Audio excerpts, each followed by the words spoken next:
और मैं अतुल अंजान जी को भी कहती हूँ कि आप 3570 किलोमीटर राहुल गांधी चल रहे हैं, आप 350 किलोमीटर चलिए। आप पहले केरल में यात्रा कीजिए। जी जी जी नहीं, हम बहुत लंबी यात्राएं निकाल चुके हैं अंजना जी। अटल बिहारी वाजपेयी जी की सरकार में हमने देश के 5 कोने से भाजपा हटाओ देश बचाओ का पदयात्रा निकाली थी, और मैं स्वयं म्यांमार के बॉर्डर से शुरू हुआ था और वहां से लेकर कई राज्यों में चलते हुए पैदल जो है 3.5 महीने दिल्ली में आया था। तत्कालीन प्रधानमंत्री श्री अटल बिहारी वाजपेयी ने हमारे लोगों की पदयात्राओं के ऊपर, जहां हजारों लोगों लाखों लोगों ने भाग लिया, चाहे वो उस समय का स्टेट्समैन उठा के देख लीजिए, टाइम्स ऑफ इंडिया उठा के देख लीजिए, नवभारत उठा के लीजिए, जनसत्ता अखबार देख लीजिए, और जो समय भी उस समय के टेलीविजन उतने ज़्यादा नहीं थे। अटल बिहारी वाजपेयी जी ने क्या कहा था, ये कम्युनिस्ट दीवाने हैं, दीवानगी की तरह निकल हैं, और हमने फिर उस सत्ता को हटाया। यहाँ सवाल पैदल पदयात्रा के लिए चुनौती मत दीजिए। जिनके घर शीशों के हैं वो दूसरों के ऊपर पत्थर नहीं चलाया करते। सिर्फ इतना ही कहना चाहता हूँ। हमसे क्या बात करोगे? हम तो गलियों में, गाँव में, बिना सड़कों पर, पैदल पर घूमते रहते, कटीली तारों में। हम कंटेनर में बैठ के चलने वाले लोग नहीं हैं। हमारे दफ्तरों में ये सब खेल कूद नहीं है।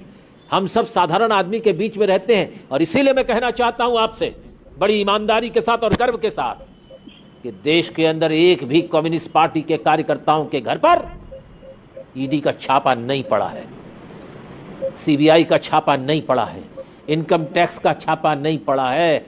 इसलिए मैं मोदी जी को नहीं कहता हूं, उनको भी मालूम है कि ये कौन है, ये कैसे लोग हैं। मैं दो बार डबल कोरोना में अस्पताल में लखनऊ में भर्ती था, और योगी जी ने तमाम मीटिंगों में आकर के और तमाम मेरे अस्पताल में जाके कहा कि इनकी इलाज कराओ, ये तो फक्कड़ आदमी है, इसका कौन इलाज करेगा, फक्कड़ है आदमी है। तो हम आपसे कहना चाहते हैं कि हम वो न कपड़े जाने न पूरे। बात असली ये है कि जनता के सवालों को लेकर व्यापक एकता को आप पदयात्रा लेकर करें, चलिए, लेकिन आप लोगों की यात्रा को करके आप लोगों को जोड़ेंगे या लोगों को तोड़ेंगे और मरोड़ेंगे? कहाँ जा रहे हैं आप यात्रा करके? गुजरात मॉडल है, गुजरात, उस गुजरात मॉडल को आप चुनौती देंगे कि नहीं देंगे? आप वहां से भाग कर चल देंगे, किनारे हटकर चले आएंगे? क्या हुआ आज से 5 साल पहले जब गुजरात का चुनाव हुआ था? कैसे हारे? क्यों नहीं व्यापक एकता बनाई आपने? उन्हीं लोगों के वोट से आप राज्यसभा में अहमद पटेल जी के विपक्ष के वोटों से आप चुनकर आ गए, जो अपनी ताकत से जीत कर आए। और वही लोग जब कह रहे थे कि हमको हमारा मोर्चा बनाया जाए इस बीजेपी की सरकार के खिलाफ, अहम के चलते आपने मोर्चा नहीं बनाया। पुरानी गुजरी हुई बातों को मैं फिर से दोहराना नहीं चाहता। कांग्रेस को अपना विशाल हृदय बनाना पड़ेगा। अगर आप चाहते हो मजबूती के साथ कि इस देश के अंदर देशघातक नीतियों के खिलाफ, अर्थव्यवस्था के खिलाफ, लूटी हुई अर्थव्यवस्था के खिलाफ, लेकिन कांग्रेस पार्टी से मैं कहना चाहता हूं कि कृपया अपने सहयोगियों के साथ नफरत की निगाह से देखोगे तो भटक जाओगे।